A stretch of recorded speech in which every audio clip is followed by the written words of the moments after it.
ये बात है 8 जुलाई 2025 की, जब डोनाल्ड ट्रंप कहते हैं कि ब्रिक्स बनाया गया है डॉलर की मोनोपोली तोड़ने के लिए। Because BRICS was set up to hurt us.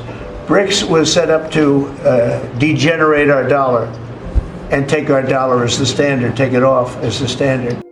बताते चलें, ब्रिक्स एक ऐसा ऑर्गेनाइजेशन है जिसमें करीब 10 देश शामिल हैं। ब्रिक्स के नाम में 5 शब्द हैं जो रिप्रेजेंट करते हैं ब्राज़ील, रशिया, इंडिया, चाइना और साउथ अफ्रीका को। पर अभी इसमें इन 5 के साथ इजिप्ट, इथियोपिया, इंडोनेशिया, ईरान और यूएई भी शामिल है।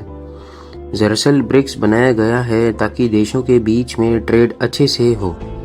बताते चलें, 2024 में ब्रिक्स के बीच में करीब $400 बिलियन का ट्रेड हुआ था।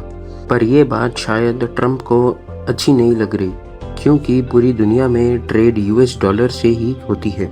करीब 90% ट्रेड यूएस डॉलर्स में ही होती है, जिससे डॉलर और भी ताकतवर होता जा रहा है। इसी को कंट्रोल में रखने के लिए ब्रिक्स बनाया गया है। ट्रंप ने ऑफिशियली ये भी कह दिया है कि जो कंट्री ब्रिक्स के एंटी अमेरिकन पॉलिसी में एंटर होगी उस पे अमेरिका 10% टैरिफ लगाएगा। इससे साफ पता चलता है कि ट्रंप ब्रिक्स से डरता है। इसीलिए ट्रंप ने इंडिया पे 20% टैरिफ और बढ़ा दिया है, यानी अब इंडिया पे 50% टैरिफ लगेगा अगर इंडिया रशिया से ऑयल खरीदना बंद नहीं करेगा तो। बताते चलें, इंडिया हर रोज़ रशिया से करीब 2 मिलियन बैरल्स ऑयल खरीदता है और अभी ट्रेड में ये दोनों कंट्रीज रूबल्स और रुपीस यूज़ करते हैं, जिससे अमेरिका डॉलर की मोनोपोली अफेक्ट होती है। इसीलिए ट्रंप ने इंडिया को टैरिफ्स बढ़ाने की धमकी दी है।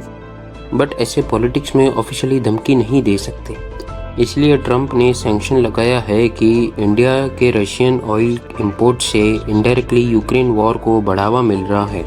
यानी ट्रंप ने अपने डॉलर की मोनोपोली के लिए रशिया और यूक्रेन का वॉर का बहाना दिया। फिर डोनाल्ड ट्रंप कहते हैं कि रशिया ने ऑयल का एक क्लाइंट खो दिया है। ट्रंप ये भी बोलते हैं कि शायद मैं इंडिया पे एक्स्ट्रा 20% टैरिफ नहीं लगाऊंगा।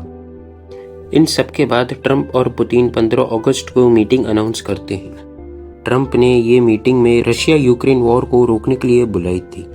पर बताते चले, इस मीटिंग में कोई भी डील नहीं हुई है और कुछ भी फाइनलाइज नहीं हुआ है। So there's no deal until there's a deal. I will call up NATO in a little while. I will call up the various people that I think are appropriate, and I'll of course call up President Zelensky and tell him about today's meeting. Zelensky भी ये meeting को थोड़े ही दिनों में join करने वाले हैं। इस मीटिंग में साफ साफ पता चलता है कि पुतिन ट्रंप पे भारी पड़े।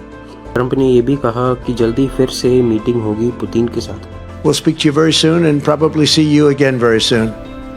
Thank you very much, Vladimir. पर पुतिन ने कहा इस बार मॉस्को में। Next time in Moscow. Oh, that's an interesting one. I don't know. I'll get a little heat on that one, but I could see it possibly happening. आगे meeting में क्या deal होगी? क्या सही में ट्रंप इंडिया पे 50% tariff लगाएगा और इंडिया की दोस्ती इनमें से किसी एक से खराब होगी? ये तो आगे वक्त ही बताएगा। उम्मीद करते हैं आपको हमारी ये वीडियो पसंद आई होगी। वीडियो पसंद आए उसको लाइक करें, चैनल को सब्सक्राइब करें। मिलते हैं किसी और वीडियो में, तब तक के लिए राधे राधे।